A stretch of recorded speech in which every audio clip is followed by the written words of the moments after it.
Hai, gue Pita. Sudah awal bulan dan sekarang saatnya untuk membuat budget buat November 2022. Budget ini gue buat berdasarkan pendapatan selama bulan Oktober 2022.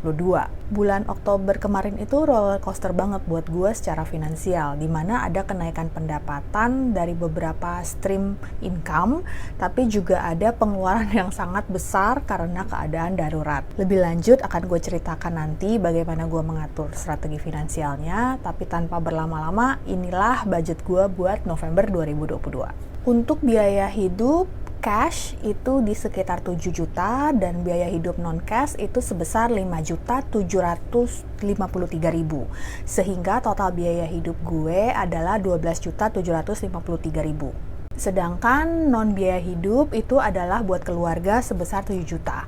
Untuk dana pensiun seperti biasa dipotong dari penghasilan gaji gue sebesar 11.055.031. Dan untuk savings dan savings ini maksudnya bukan buat investasi ya, tapi untuk pemulihan dana darurat gue itu besarnya adalah 38.215.538. Jadi untuk total dana investasi dan savings gue November ini adalah 49.270.569. Lu lihat bahwa savings gue bulan ini itu semuanya masuk ke dalam pemulihan dana darurat gue. Nanti akan gue ceritain kenapa. Akhirnya total budget gue selama bulan November itu adalah 69.023.569, terdiri dari pensiun dan savings 71%, dan biaya hidup non cash dan cash itu 18%, sedangkan non biaya hidup itu adalah 7 juta. Untuk bulan November ini terlihat jelas bahwa gue banyak menyisihkan uang untuk savings. Penghasilan juga ada peningkatan porsi untuk bagian investasi dan savings dibandingkan dengan bulan lalu yang sebesar 61%. Sedangkan biaya hidup selain ada peningkatan menjadi 18% dibandingkan dengan bulan lalu 25%, dan non biaya hidup itu adalah 10% dibandingkan dengan bulan lalu 15%. Kalau lu lihat bulan ini gue berhasil menyisihkan lebih dari 70% penghasilan, yang sebenarnya itu jauh di atas target savings rata-rata gue yaitu 50-60%. Tapi seluruh alokasi ini gue gunain untuk menambal emergency fund gue yang terpakai bulan lalu. Di bulan Oktober kemarin, keluarga gue mengalami emergency yang menguras sekitar 25%.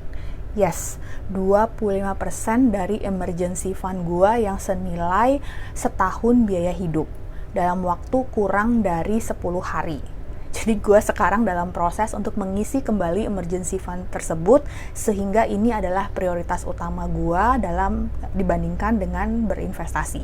Ya emang gini ya kenyataannya ya, kalau kita punya emergency fund, biar kita misalnya mengalokasikan ya cash nilainya 3-6 bulan biaya hidup untuk keadaan darurat.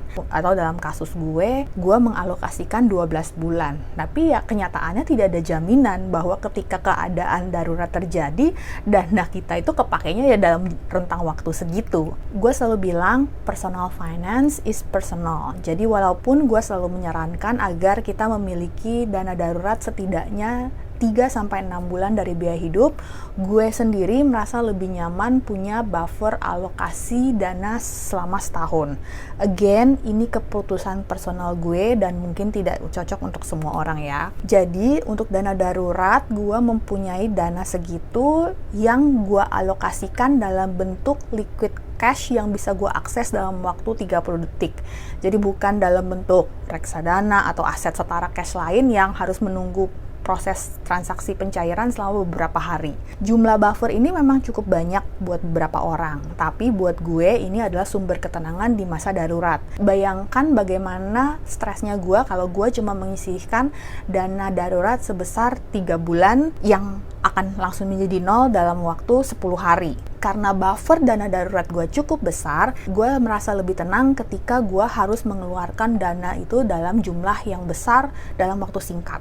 Setelah masa darurat keluarga gue berlalu, sekarang gue prioritas utama adalah sesegera mungkin mengisi cadangan yang terkuras itu sehingga kembali menjadi 100% dalam waktu sesingkat-singkatnya. Salah satu caranya adalah memanfaatkan upaya pemerintah Indonesia saat ini yang sedang berupaya bersolek agar ekonomi Indonesia Indonesia itu terlihat cakep sebelum G20. Jadi gue take profit dari beberapa sumber investasi gue. Karena sekarang gue dalam mode untuk memulihkan dana darurat, setidaknya sampai bulan Desember gue belum akan melakukan dollar cost average dulu hingga dana darurat gue seperti yang gue bilang kembali ke 100%.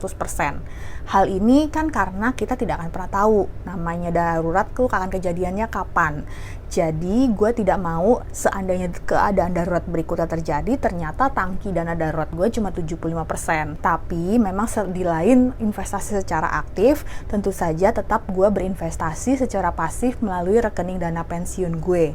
Karena memang penghasilan gue dipotong dari kantor gue secara otomatis sebagai pegawai. Demikianlah budget gue untuk bulan November 2022. Bagaimana dengan budget lu? Ingat, it's not about how much you make, it's about how you manage your money. Salam!